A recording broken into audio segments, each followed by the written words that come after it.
Evoke wellness employees stole the identities of hundreds of patients.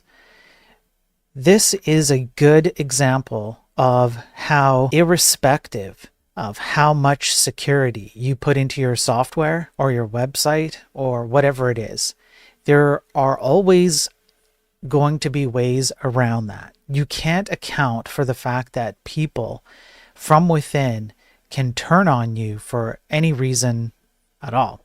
And this is an example of that. So despite the fact that I complain about the tech industry in general as a whole, an Evoke Wellness employee is facing multiple charges after allegedly stealing the identities of hundreds of patients from the addiction treatment center.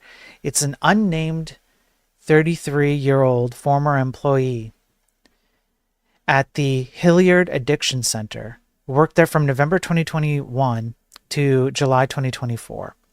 Now, what these guys do is they provide substance use disorder treatments for various things like drug, alcohol, and opioid use.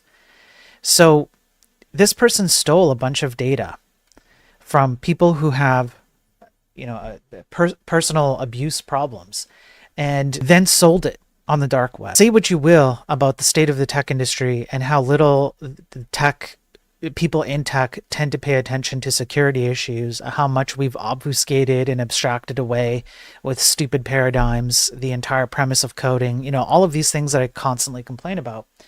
But this is a perfect example of how you cannot account for the human factor.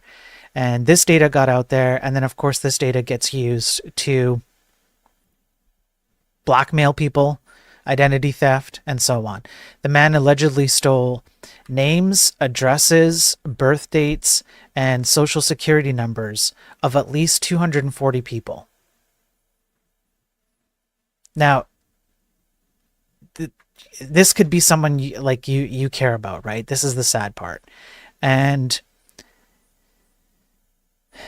the problem is that I'm not going to get into this portion. I was debating whether I wanted to actually talk about this portion. I'm not going to talk about it, but apparently Evoke Wellness does some kind of underhanded things to bring in people with addiction problems for their bottom line.